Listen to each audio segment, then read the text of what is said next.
Hello everybody, James here again. Today I give you the next section, the next video on the Havoc Brothers extras, as I've decided to call it. Just very simple. And this is the units that I think would go very well along with the basic Havoc Brothers army list. This is built upon the 2.5 beta calculations, and it is primarily 3 units: the support battery, the Havoc Knight, and the Health Flyer. The support battery is basically a big gun platform. Well, not really a big, it's actually a relatively small one. It's a mobile gun platform that is based heavily on the Games Workshop Rapier and the Cromlech heavy weapons platform. Primarily that one, when you consider all of the weapon options that they have available, which is 7. The Havoc Knight is obviously a Chaos Knight equivalent, with some, again, Cromlech's help with additional weapon options, as well as, I believe it's called Maker's Cult, which is like a 3D printing site with various different creators on there, a bit like Etsy, I think, but dedicated to 3D printing. And they have some really cool conversion pieces, and yeah, that's all represented with the Havoc Knight. And then the Havoc Hellflayer is a dedicated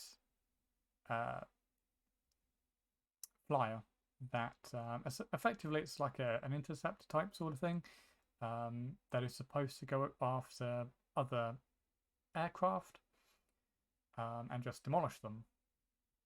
And yeah, so the support battery, let's start with that. So I talked a lot about it in the last video, and as I promised, I did increase the amount of options available. So there were 7 in total. We've got the original quad heavy machine gun, the quad laser cannon, and the quad mortar. Nothing's really changed with those, although I do believe prices had to change because I made a mistake, but they should be fully accurate now. But in addition to that, you've got the heavy plasma cannon, the heavy Gatling cannon, the annihilation beam, and the quad storm cannon. Now, the one thing here that I do not like, but and I think I will technically change before this goes up on the forum, it's like the only change I'll make, is a heavy Gatling cannon. I will probably turn that to 18 attacks without AP. That is because at the moment it is effectively the same as a quad heavy machine gun at shorter range, which makes it cheaper, which isn't a good enough change to warrant it being there. So, because the model still exists, yes, it will just go into a massive attacks per second weapon used against horde enemies. Done. I think that will end up being cheaper, if anything, though. Could be wrong, but I think that AP is probably a pretty big part of the points. But regardless, that is the change that's going to happen. The annihilation beam was an interesting one to do. I asked on the Discord if anybody knew of another method that somebody used to do the same thing, but nobody gave me an answer. So effectively, this is the Space Marine. I forgot what it's called, but you know where the Attack Marine dudes have them. Anyway, it's where the further it is, the more damage it does. Um, so it's also important to note that this also has a minimum range. At least that is the intent. There is no rule currently in the game for minimum range. I would like there to be, so that things could be made a bit cheaper. But for the moment, using some common sense, we can assume that when we say must be within the ranges, it means that if it's 0 to 17 inches away, you can't use any of the profiles. That's kind of the intent that I was going for. So we've obviously got like the really basic, completely pointless. You should never be in a situation where you're going to have to use it. 18 to 24 inches, 1 attack, AP1 with poison. Now, poison itself as a name is really stupid. Basically, it's a crit. Okay, it's the game's equivalent of a critical hit. So what poison is on a natural 6 to hit, you deal 3 hits instead of the 1. Okay, so this is a very swinging weapon, which I think is really, really cool. So it's a lot of points, but it can be devastating. But the huge downside to that is that it does have this minimum range, and when it's not at that long range, it's not nearly so good. So it's very much like an alpha strike sort of weapon. The moment your enemy comes closer to you, its cost, its reason for being is significantly diminished. But if you do get lucky and you do get, say, 2 or 3 shots off with this, you could do a lot of damage. Okay, so at 30 to 36 inches, 1 attack, AP3 now, blast 6, and deadly 3, with the ability to effectively triple the amount of shots. So yeah, it's definitely one that is fun, very swingy, probably not competitive in any way, but I think it's really cool. And this is the first fully like custom profile that I've made, and I'm proud about how it went. So the next thing was the quad storm cannon, which is like a dedicated anti-air. There isn't a lot of anti-air in Havoc Brothers.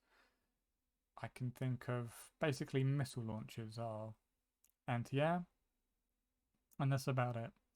So there's the fact that there was a storm cannon model by Cromlech. I wanted to do something with it. Decided make it into effectively a flak cannon type weapon. So it has lots of attacks, AP2, which is decent against those sorts of aircraft types with the amount of defenses and toughness that they have, and then the anti-air. And I'm trying to think. This is basically double of something else. It's like a 6 attack AP2 anti-air weapon from somewhere else. I can't remember where though.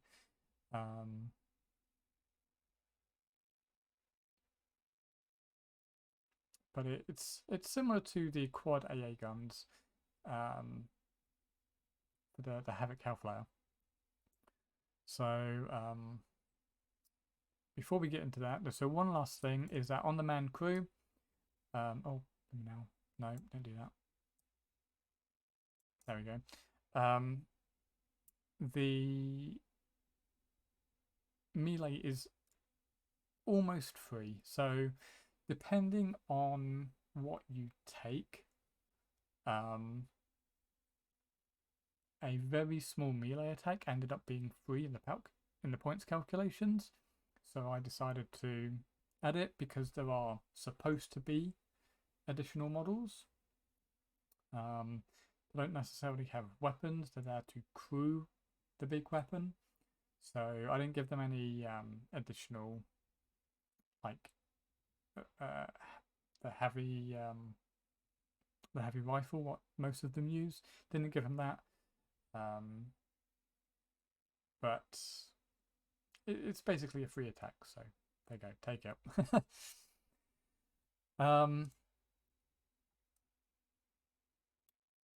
Then the next thing, Havoc Knight. So let's scroll down. So you can replace the shoulder weapon. You can take some additional things like Veteran Titan and Power Shields for regeneration. Something that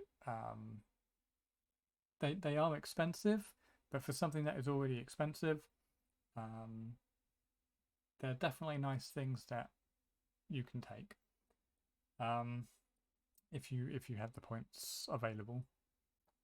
You can also take a rocket launcher or a twin AA gun, depending on what you want to do. So rocket launcher is good against like medium tanks, that sort of thing. And then the twin AA gun is obviously your anti-air.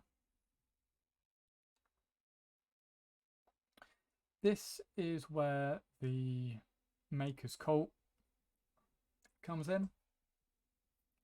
So there's somebody on there that has a really cool 6-legged version of the Titan. Or specifically the legs. So instead of putting on the bipedal legs, you can get a 6-legged spider type. And then he also has one for like a horse legs. Okay, so making it into a center. Really cool. I love this about 3D printing. Probably the best thing about 3D printing is that all of these crazy ideas can become reality.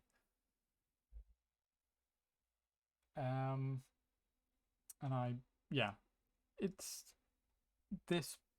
These rules are based on, I think it's Menacing.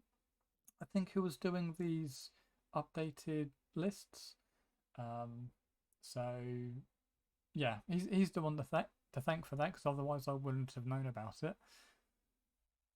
And then of course the main meat of this is the fact that you can take any two of the same main weapon.